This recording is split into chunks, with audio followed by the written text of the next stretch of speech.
Il faut faire avouer les noms de nos aïeux. Voici le moment venu de l'enquête gauloise. Dans la vidéo précédente concernant les noms de villes, des commentaires ont regretté que ne soit pas apporté davantage de preuves sur l'origine et le sens des toponymes au nom gaulois. Eh bien, je ne donne pas tort à ces youtubeurs, même s'il était très difficile en 13 minutes de dire ce qu'analyse 250 pages.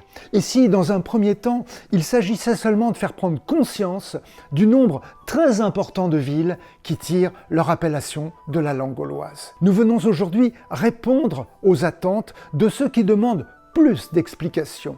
Que voulaient dire tous ces noms de lieux ? Alors, le faire sur chacun serait mission impossible, faute de temps suffisant.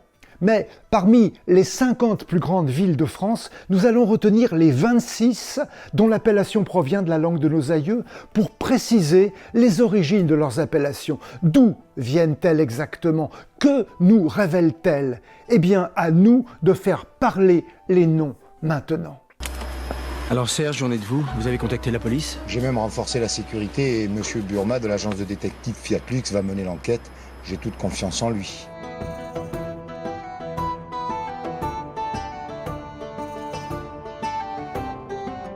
L'enquête établit assez vite qu'une partie relativement importante des appellations de nos grandes villes provient du nom d'un peuple gaulois dont elles étaient la capitale. Poitiers vient du nom gaulois des Pictaves, Metz des Médiomatriques, Limoges des Lémoviques, Amiens des Ambiens, Tours des Turons, Le Mans des Cénomans, Angers des Andécaves, Reims des Rèmes, Rennes des Redons, Nantes des Namnettes, Paris des Parisis. Il est vraiment étonnant de constater comment les noms des peuples gaulois sont toujours parmi nous tant de siècles après. La filiation entre noms antiques et noms modernes est souvent évidente. On reconnaît tout de suite dans Paris les Parisis, dans Amiens les Ambiens, dans Rèmes on retrouve Reims et dans Limoges les Lémoviques. Mais parfois, la relation est plus difficile à établir à cause des évolutions phonétiques sur des centaines et des centaines d'années. Mais ce lien est réel. Ainsi, pour les Pictawis de Poitiers, Picte est devenu Poite comme Strictum est devenu Étroit, Étroite, ou Benedictus, Benoît, Benoîte. Dans le cas de Metz, le nom des Médiomatriques jugé trop long à prononcer a d'abord été raccourci en Métris Bétis. Pour le Mans, l'évolution est curieuse. Les Cénomans sont devenus par effacement du haut Sainement, puis Selles au son voisin. Mais Selles correspondait en ancien français à un démonstratif, au sens de celui du Mans. On l'a finalement confondu avec l'article le, d'où la forme le Mans, compris comme l'homme du Mans, écrit en 2 mots. Remarquons que tous les noms cités se terminent par un S, sauf Metz, écrit avec un Z, mais c'est son substitut, et du reste on entend bien un S final. Alors pourquoi ce S final? La raison en est que tous ces noms ont été employés à l'ablatif de lieux qui étaient marqués par un S, ainsi Pictawis, Keno, Manis, Parisis. Paris était la ville de chez les Parisis, Rennes la capitale, chez les Redonès, etc. L'enquête gauloise doit suivre maintenant de nouvelles pistes. Cherchons dans nos grandes localités celles qui gardent d'autres souvenirs du temps de nos aïeux et tâchons de les faire parler. Tu parleras par Bélénos! Oh, nos voisins sont étrangement bruyants aujourd'hui. N'est-il pas, Petula? Eli, un nuage de l'ail?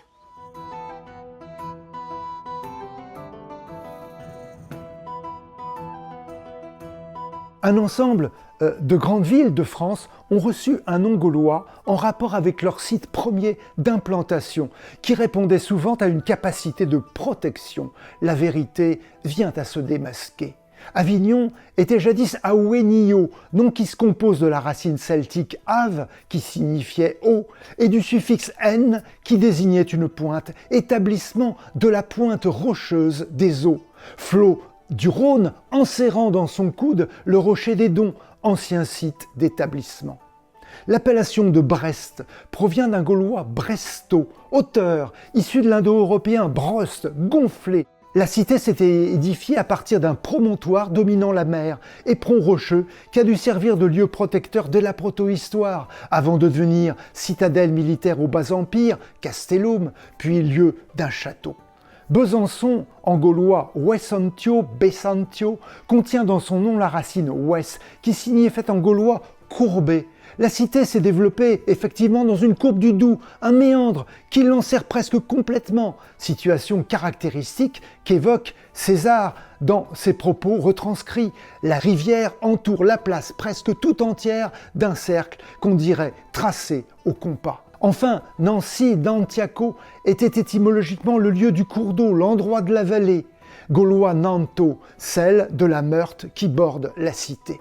L'appellation des Damnettes gardée dans Nantes provient peut-être du même thème. Le peuple aurait été dénommé ceux de la vallée de la Loire, installés au-dessus d'une courbe du fleuve. Mais la géographie n'a pas seule compté. Les préoccupations guerrières se sont aussi exprimées dans les appellations, nous allons le voir. Tu m'entends? Tu parleras! Oh! Je dis, j'aimerais bien que le voisin parle. Je parlerai. Sage décision, plutôt.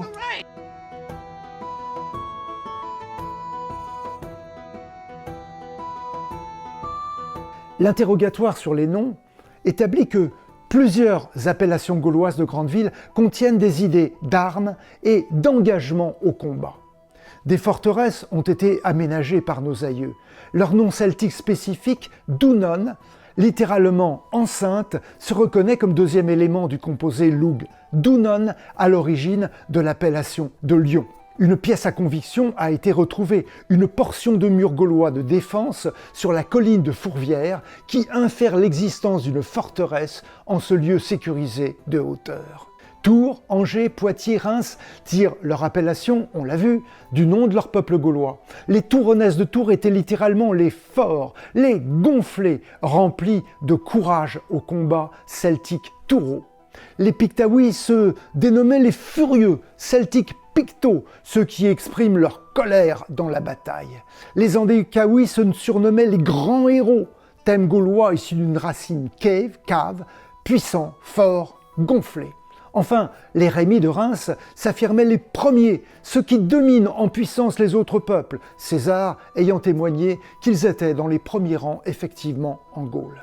Quant à l'appellation de Limoges, elle renvoie aux Lémo Wiques, dont le nom a livré ses secrets. Ils étaient mot à mot les guerriers Wiques, de l'orme gaulois Lémo. L'historien Strabon a attesté par l'écrit que les Gaulois fabriquaient des lances à pointe métallique avec des hampes en bois d'orme. On peut en déduire que c'était sans doute l'arme de prédilection de ces guerriers. Mais la guerre n'a pas été la seule préoccupation des Gaulois, et les forteresses n'ont pas été les seuls lieux d'habitat. Continuons nos interrogatoires pour faire parler les noms. C'est fini ce coup-ci, je peux m'en aller? Pas tout à fait. Écoutez, ça fait 2 heures que je suis derrière cette table à répondre à des questions idiotes. Oh, il y a 10 ans que je suis devant à les poser. Est-ce que je m'énerve, moi? Hein? Au lieu du feu, c'est le même prix. Merci.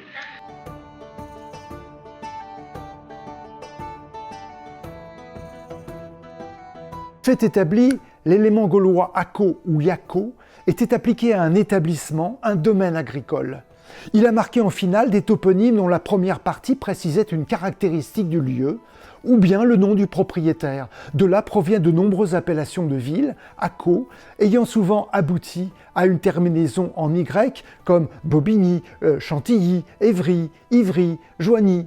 Nous avons vu que Nancy désignait l'établissement de la vallée, Nantes, Yako. Annecy est une ancienne annexe Yako, peut-être domaine d'un dénommé Annexia.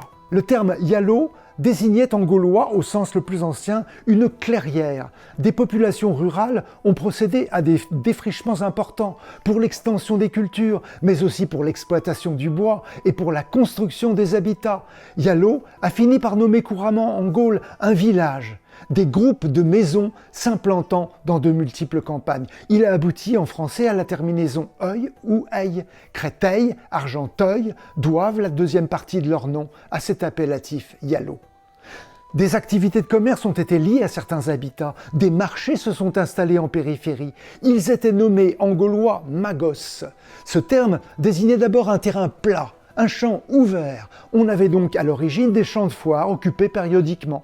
De là viennent les noms de Caen et de Rouen. Caen est une ancienne Canto Magos. La première partie du toponyme Canto signifiait en gaulois limite, frontière. Le lieu se situait sur la limite territoriale entre Baio-Cassès et Ouidou-Cassès. Caen était donc le marché de la frontière. Les lieux de démarcation favorisaient le développement d'échanges commerciaux. Le nom antique a subi d'importantes modifications, raccourci en cantum, devenant catum par chute de la première nasale, puis caom, caon, par effacement du T entre voyelles, enfin Caen. La transformation est si grande qu'on aurait pu ne pas le reconnaître. Quant à Rouen, Rato, Magos, elle doit la première partie de son nom à l'appellatif Ratratis, qui désignait en gaulois un site de port. La ville montre aujourd'hui une grande zone portuaire. Au bord de la Seine, à la limite entre navigation maritime et navigation fluviale, des quais ont été aménagés à l'époque antique, dont l'archéologie a retrouvé des vestiges. Le trafic fluvial entraîna le développement de cette place tournée vers le commerce. La vérité se démasque. Rouen était le marché du port. Comme Caen, ce toponyme a été altéré par les siècles. Rato Magus, Roto Magus, raccourci en Rotom, Rodom, Roum, Roen et Rouen enfin. Une autre appellation gauloise de la base portuaire, Bona, Bononia, se retrouve dans le nom de Boulogne-Billancourt, situé dans une courbe de la Seine. C'est le cousin de Boulogne-sur-Mer et de Bologne en Italie, qui furent aussi des ports gaulois. En plus des lieux de marché réguliers, des commerces permanents se sont installés à l'intérieur d'agglomérations protégées par une enceinte. Ces bourgs de commerce ont été appelés dourones, ce qui signifiait en gaulois au sens originel porte, donc lieu enclos. Nanterre tire son appellation d'un composé gaulois Némétodurone. C'était une agglomération des Parisii. Nous en avons la preuve par des fouilles archéologiques qui ont révélé il y a une vingtaine d'années l'existence en ces lieux d'une bourgade commerçante qui occupait une vingtaine d'hectares. Reste à expliquer la première partie du nom. Eh bien, nous allons voir grâce à un indicateur précieux qu'il était lié à la religion gauloise. Et vous ne croyez pas qu'il serait temps de me la dire, la vérité? À moi.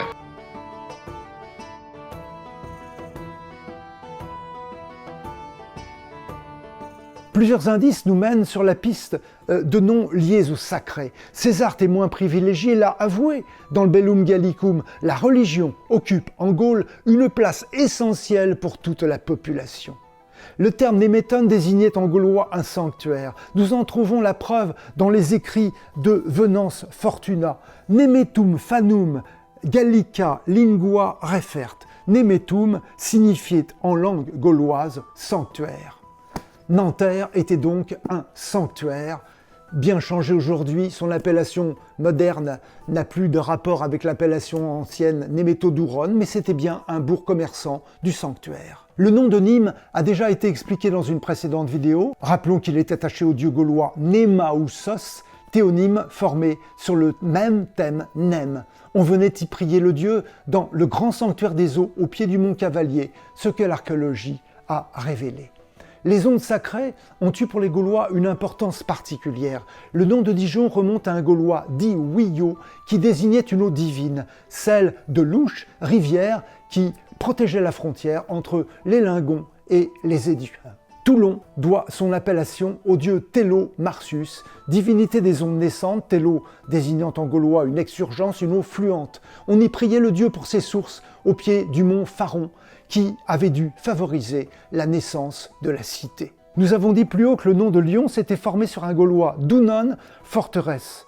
Le premier élément du composé garde le souvenir d'une figure majeure du panthéon des Celtes, le dieu Lugh, dieu guerrier lié à la lumière. La cité s'appelait alors Lugdunum, comme Strabon l'atteste. Lugdunum, eh bien, c'est le nom aujourd'hui du musée archéologique de Lyon. Dernier exemple qui n'est pas le moindre, la capitale de la France montre une appellation également liée aux croyances celtiques. Les Parisii, dont Paris était la ville principale, se dénommaient les gens au chaudron. Dans les récits de la mythologie celtique, ce récipient, parios en gaulois, servant à la préparation quotidienne des repas, a symbolisé la richesse, l'abondance perpétuelle qui était promise dans l'au-delà.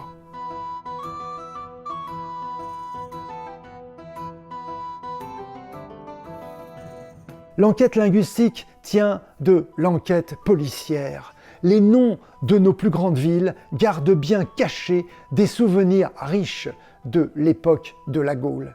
Les investigations étymologiques menées sur les 26 noms les plus importants ont dévoilé des significations très variées liées aux appellations des peuples, aux sites d'implantation des habitats, aux types d'établissements et d'agglomérations, aux préoccupations guerrières, enfin à la religion.